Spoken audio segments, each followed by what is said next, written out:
Hello guys, अगर आप लोग भी यूपीएसआई एग्जाम की तैयारी कर रहे हैं तो आज की इस वीडियो को ध्यान से देखिएगा। इस वीडियो में total 60 plus GK question answer लेकर के आया हूँ जो कि आपके आने वाले यूपीएसआई एग्जाम के लिए वेरी इंपॉर्टेंट होगा। तो चलिए फिर वीडियो को शुरू करते हैं। इस वीडियो में आपका पहला सवाल है, भारतीय संविधान में कितने मौलिक कर्तव्य दिए गए हैं। देखिए, भारतीय संविधान में मौलिक कर्तव्यों की संख्या जो है टोटल हो जाएगा 11। ऑप्शन नंबर ए जो है 11 आपका बिल्कुल सही जवाब हो जाएगा। चलिए अगला सवाल है, भारत के संविधान का कौन सा भाग मौलिक कर्तव्यों को दर्शाता है। देखिए, भारतीय संविधान का जो भाग मौलिक कर्तव्यों को दर्शाता है इनमें से हो जाएगा ऑप्शन नंबर ए भाग 5, ऑप्शन नंबर ए भाग 5 जो कि आपका सही जवाब है। चलिए अगला सवाल है, भारतीय संविधान में गरबा मौलिक कर्तव्य किस वर्ष जोड़ा गया था। देखिए, भारतीय संविधान में गरबा मौलिक कर्तव्यों को जोड़ा गया था 2006 में, ऑप्शन नंबर ए 2006 जो कि आपका सही जवाब रहेगा। इस वीडियो में टोटल 60 प्लस जीके क्वेश्चन है जो कि आपके यूपीएसआई एग्जाम के लिए वेरी इंपॉर्टेंट होगा। देखिए अगला सवाल है, भारत की पार्लियामेंट का उद्घाटन कब हुआ था। दोस्तों, भारत की पार्लियामेंट का उद्घाटन जो है यह हुआ था 1927 में, ऑप्शन नंबर बी 1927 जो कि आपका सही जवाब है। चलिए अगला सवाल है, भारत में कुल कितने उच्च न्यायालय हैं। देखिए, उच्च न्यायालयों की संख्या जो है टोटल हो जाएगा 25, ऑप्शन नंबर सी 25 जो कि आपका सही जवाब है। चलिए अगला सवाल है, भारत की संसद मुख्यतः किस मंडल पर आधारित है। देखिए, भारत की संसद जो है यह आधारित है ब्रिटिश पार्लियामेंट पर, यानी कि आपका आंसर ऑप्शन नंबर बी रहेगा, ब्रिटिश पार्लियामेंट। चलिए अगला सवाल है, राष्ट्रपति पद के उम्मीदवार के लिए अधिकतम आयु कितनी होनी चाहिए। देखिए, राष्ट्रपति पद के लिए उम्मीदवार की जो अधिकतम आयु की सीमा है यह है ऑप्शन नंबर का डी, कोई भी आयु की सीमा नहीं है, यानी कि आप कितने भी उम्र के होंगे तो राष्ट्रपति पद के लिए उम्मीदवार की सीमा आपके लिए लागू नहीं होगी। चलिए अगला सवाल है, भारत के निम्नलिखित राष्ट्रपतियों में से कौन केंद्रीय श्रम मंत्री भी रहे हैं। देखिए, राष्ट्रपतियों में से जो कि केंद्रीय श्रम मंत्री भी रहे हैं तो यह हो जाएंगे बीबी गिरी, ऑप्शन नंबर बी बीबी गिरी जो कि आपका सही जवाब है। चलिए अगला सवाल है, भारत का राष्ट्रपति किसका एक अभिन्न अंग है। देखिए, भारत के राष्ट्रपति जो हैं यह अभिन्न अंग हो जाएंगे संसद के, ऑप्शन नंबर ए संसद जो कि आपका सही जवाब है। चलिए अगला सवाल है, भारत के राष्ट्रपति के पास कौन सी वीटो शक्ति होती है। देखिए, जो भारत के राष्ट्रपति के पास वीटो शक्ति होती है इनमें से हो जाएगा उपरोक्त सभी, जैसे कि पूर्ण निषेध, निलंबित निषेध और पॉकेट निषेध। इन सभी शक्तियों के साथ जो है भारत के राष्ट्रपति रहते हैं, तो आपका आंसर ऑप्शन नंबर डी रहेगा, उपरोक्त सभी। चलिए अगला सवाल है, डॉक्टर राजेंद्र प्रसाद कितने वर्ष तक राष्ट्रपति रहे। देखिए, डॉक्टर राजेंद्र प्रसाद टोटल 12 वर्षों के लिए राष्ट्रपति रहे थे, यानी कि आपका आंसर ऑप्शन नंबर सी रहेगा, 12 वर्ष। चलिए क्वेश्चन नंबर 12 है, भारत के उपराष्ट्रपति को कितने वर्षों की अवधि के लिए चुने जाते हैं। देखिए, जो भारत के उपराष्ट्रपति होते हैं इनको चुना जाता है टोटल 5 वर्ष के लिए, ऑप्शन नंबर सी 5 ईयर जो कि आपका सही जवाब है। चलिए क्वेश्चन नंबर 13 है, उपराष्ट्रपति अपना त्यागपत्र किसे संबोधित करता है। देखिए, उपराष्ट्रपति जो है अपना त्यागपत्र संबोधित करते हैं ऑप्शन नंबर ए राष्ट्रपति को, यानी कि आपका सही जवाब ऑप्शन नंबर ए रहेगा, राष्ट्रपति। चलिए अगला सवाल देखते हैं, उत्तर प्रदेश से राज्यसभा के लिए कितने सदस्य चुने जाते हैं। देखिए, उत्तर प्रदेश राज्य से राज्यसभा के लिए जो सदस्य हैं टोटल चुने जाते हैं 31, ऑप्शन नंबर सी 31 जो कि आपका सही जवाब है। देखिए अगला सवाल है, राज्यसभा में किस राज्य के प्रतिनिधियों की संख्या सर्वाधिक है। देखिए, सबसे अधिक प्रतिनिधियों की संख्या जो है वह है उत्तर प्रदेश से, ऑप्शन नंबर डी आपका सही जवाब रहेगा, उत्तर प्रदेश से। चलिए अगला सवाल है, बिहार में लोकसभा सीटों की कुल संख्या कितनी है। देखिए, बिहार राज्य में लोकसभा सीटों की जो संख्या है टोटल है 40, ऑप्शन नंबर ए 40 जो कि आपका सही जवाब है। चलिए अगला सवाल देखते हैं, वर्तमान में किस राज्य का लोकसभा में अधिकतम सदस्यों की संख्या के हिसाब से दूसरा स्थान है। देखिए, दूसरे स्थान पर जो राज्य है लोकसभा में सीटों की संख्या के हिसाब से तो यह हो जाएगा Maharashtra, option number B Maharashtra जो कि आपका सही जवाब है। और पहले नंबर पर मध्य प्रदेश उत्तर प्रदेश है, ऑप्शन नंबर यहाँ पर नहीं दिया गया है, लेकिन आपका जो पहले नंबर पर है उत्तर प्रदेश है और दूसरे नंबर पर महाराष्ट्र है। चलिए अगला सवाल है, लोकसभा चुनाव लड़ने के लिए न्यूनतम आयु कितनी होनी चाहिए। देखिए, लोकसभा चुनाव लड़ने के लिए जो न्यूनतम आयु सीमा है इनमें से हो जाएगा 25 वर्ष, ऑप्शन नंबर बी 25 वर्ष जो कि सही जवाब है। चलिए अगले सवाल है, भारत में एक व्यक्ति अधिक से अधिक कितना बार प्रधानमंत्री पर नियुक्त हो सकता है। देखिए प्रधानमंत्री पद पर नियुक्त होने की कोई भी लेवल नहीं है, कोई भी सीमा नहीं है, यानी कि आप कितनी ही बार प्रधानमंत्री बन सकते हैं। ऑप्शन नंबर डी आपका सही जवाब रहेगा। चलिए अगले सवाल है, भारत में शक्तियों का प्रमुख उभरता केंद्र है। देखिए भारत में शक्तियों का प्रमुख उभरता हुआ केंद्र इनमें से हो जाएगा प्रधानमंत्री। ऑप्शन नंबर सी प्रधानमंत्री, जो कि आपका सही जवाब है। देखिए क्वेश्चन नंबर 21 है, निम्नलिखित में से कौन लोकसभा का नेतृत्व करते हैं। देखिए लोकसभा का नेतृत्व करने वाले इनमें से हो जाएंगे ऑप्शन नंबर सी प्रधानमंत्री, यानी कि आपका right answer option number C रहेगा प्रधानमंत्री। देखिए अगला सवाल है, संघीय मंत्री परिषद का अध्यक्ष कौन होता है। देखिए संघीय मंत्री परिषद का अध्यक्ष जो है इनमें से होते हैं प्रधानमंत्री। ऑप्शन नंबर बी प्रधानमंत्री, जो कि सही जवाब रहेगा। इस वीडियो में जितने भी क्वेश्चन है यूपीएससी एग्जाम 2025 के लिए वेरी इंपॉर्टेंट है, तो वीडियो को ध्यान से देखिएगा। देखिए क्वेश्चन नंबर 23 है, प्रथम लोकसभा का गठन कब हुआ था।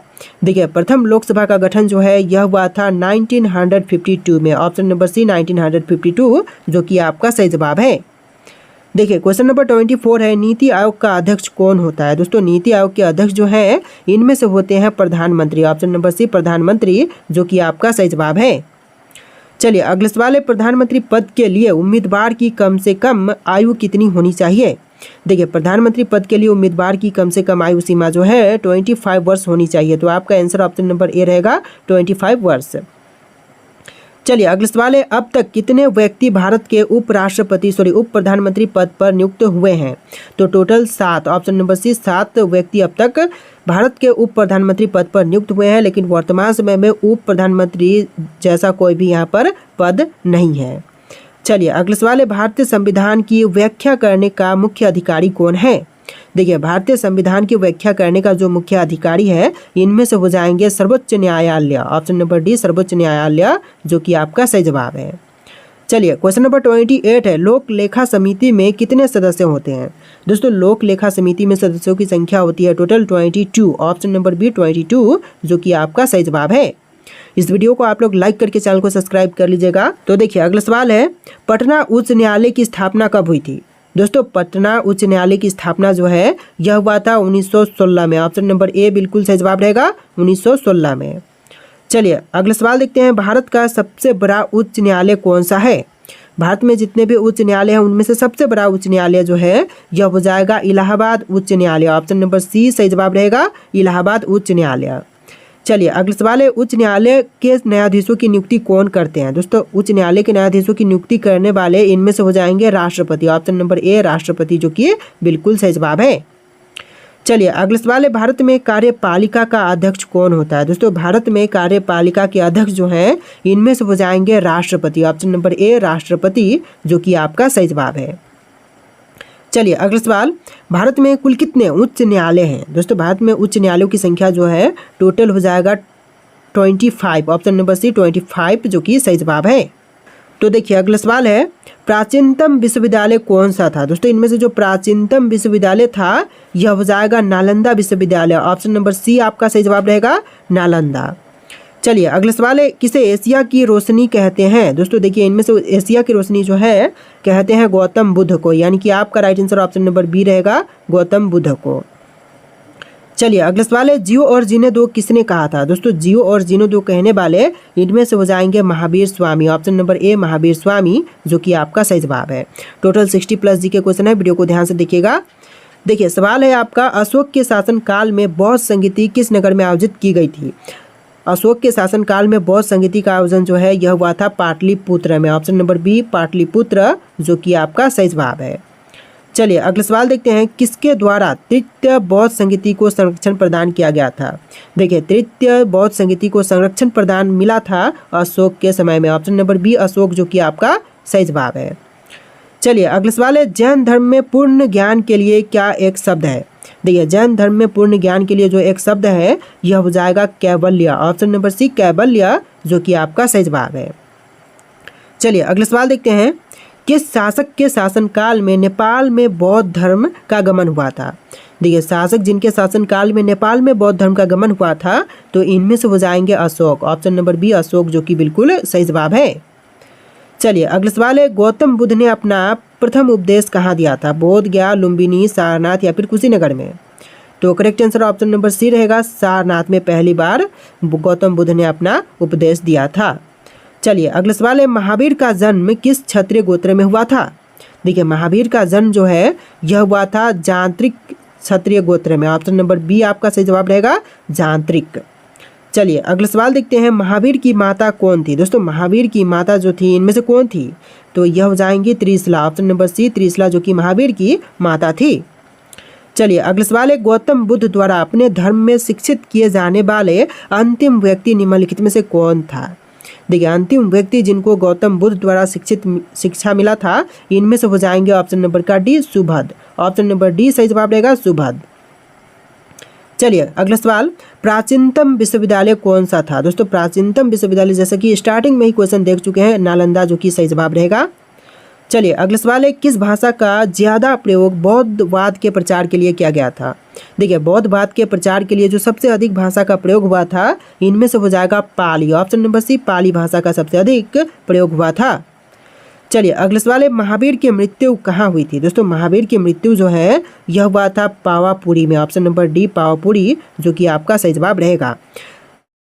देखिए अगला सवाल है, बोधिसत्व पंडापानी का चित्र सर्वाधिक प्रसिद्ध और प्राय चित्रित चित्रकारी है जो, तो इनमें से कौन सा है? तो यह है अजंता में। ऑप्शन नंबर ए आपका सही जवाब रहेगा, अजंता में है बोधिसत्व पंडापानी का चित्र सर्वाधिक प्रसिद्ध और प्राय चित्रित। चलिए अगला सवाल है, मठ मंदिर और स्तूप किस धर्म से संबंधित है? दोस्तों मठ मंदिर और स्तूप जो है यह संबंधित है बौद्ध धर्म से। ऑप्शन नंबर ए आपका सही जवाब रहेगा, बौद्ध धर्म से। ऐसे क्वेश्चन आप लोग देखना पसंद नहीं करते लेकिन ऐसे ही क्वेश्चन एग्जाम में पूछे जाते हैं, तो वीडियो को ध्यान से देखिएगा। देखिए क्वेश्चन है, बौद्ध धर्म एवं जैन धर्म में दोनों के उपदेश किसके शासन बौद्ध धर्म और जैन धर्म के जो उपदेश दिए गए थे यह दोनों के उपदेश जो है कौन से शासनकाल में दिए गए थे? तो आपका right answer option number B रहेगा, अशोक के शासनकाल में दिए गए थे। ऑप्शन नंबर बी सही जवाब रहेगा। चलिए अगला सवाल है, सांची क्यों विख्यात है? दोस्तों सांची जो है यह विख्यात होने का कारण जो है सबसे बड़ा बौद्ध स्तूप। ऑप्शन नंबर बी आपका सही जवाब रहेगा, सबसे बड़ा बौद्ध स्तूप के कारण सांची विख्यात है। चलिए अगला सवाल है, जैन परंपरा के अनुसार जैन धर्म में कुल कितने तीर्थकर हुए? देखिए जैन परंपरा के अनुसार जो है जैन धर्म में तीर्थकर की संख्या थी टोटल 24। ऑप्शन नंबर सी आपका सही जवाब रहेगा, 24 तीर्थकर। चलिए अगला सवाल है, बोध गया स्थित है कहाँ पर? पश्चिम बंगाल, उड़ीसा, बिहार या फिर असम? तो बोध गया जो है यह है बिहार में, जो कि वर्तमान समय में गया जी के नाम से नामकरण कर दिया गया है। देखिए क्वेश्चन नंबर 21 है, जातक किसका ग्रंथ है? दोस्तों जातक जो है यह ग्रंथ है बौद्ध का। ऑप्शन नंबर सी सही जवाब रहेगा, बौद्ध का। चलिए अगला सवाल है, सिद्धार्थ बुद्ध को ज्ञान प्राप्ति कहाँ हुई थी? देखिए सिद्धार्थ यानी कि बुद्ध को ज्ञान की प्राप्ति जो है यह हुआ था गया में। ऑप्शन नंबर डी सही जवाब रहेगा, गया में। चलिए अगला सवाल है, सारनाथ में बुद्ध का प्रथम प्रवचन कहलाता है, क्या कहलाएगा? सारनाथ में बुद्ध का प्रथम प्रवचन कहलाएगा ऑप्शन नंबर का डी, धर्म चक्र प्रवर्तन।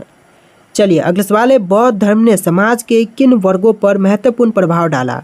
देखिए बौद्ध धर्म ने जो है समाज के जिन वर्गों पर महत्वपूर्ण प्रभाव डाला था इनमें से हो जाएगा ऑप्शन नंबर डी, महिला और शूद्र। ऑप्शन नंबर डी सही जवाब रहेगा, महिला और शूद्र। चलिए अगला सवाल है, बुद्ध के गृह त्याग का प्रतीक है, क्या है? तो बुद्ध के गृह त्याग का प्रतीक इनमें से हो जाएगा घोड़ा। ऑप्शन नंबर ए घोड़ा जो कि आपका सही जवाब है। चलिए अगला सवाल है, गौतम बुद्ध द्वारा भिभूनि संघ की स्थापना कहाँ की गई थी? तो यह किया गया था वैशाली में। ऑप्शन नंबर सी सही जवाब रहेगा, वैशाली में। चलिए अगला सवाल है, सर्वप्रथम शून्यवाद शून्यता का सिद्धांत का प्रतिपादन करने वाले बौद्ध दार्शनिक का नाम है, तो क्या है? तो इनमें से हो जाएंगे वसुबंधु। ऑप्शन नंबर बी सही जवाब रहेगा, वसुबंधु। चलिए अगला सवाल है, महावीर का मूल नाम क्या था? देखिए महावीर का मूल नाम इनमें से हो जाएगा option number C, Vardhaman. Option number C सही जवाब रहेगा, वर्धमान। चलिए अगला सवाल है, त्रिपिटक धर्म ग्रंथ है किनका? त्रिपिटक जो है यह धर्म ग्रंथ है बौद्धों का। ऑप्शन नंबर बी सही जवाब रहेगा, बौद्धों का। चलिए अगला सवाल है, दिलवाड़ा के जैन मंदिरों का निर्माण किसने करवाया था? दोस्तों दिलवाड़ा के जैन मंदिरों का निर्माण करवाने वाले इनमें से हो जाएंगे चौकुलियों ने। चौकुलियों ने दिलवाड़ा के मंदिरों का निर्माण करवाया था। चलिए क्वेश्चन नंबर 31 है, नागार्जुन कौन थे। दोस्तों नागार्जुन कौन थे, सिंपल क्वेश्चन है, आपको इसका आंसर कमेंट करना है। अगर आप इस क्वेश्चन का आंसर जानते हैं तो कमेंट कीजिएगा, आपके लिए टेस्ट है। और इस वीडियो में टोटल 60+ जीके क्वेश्चन थे। आपको वीडियो कैसा लगा कमेंट कीजिएगा और वीडियो को लाइक करके चैनल को सब्सक्राइब कर लीजिएगा। चलिए फिर मिलते हैं एक नया वीडियो में।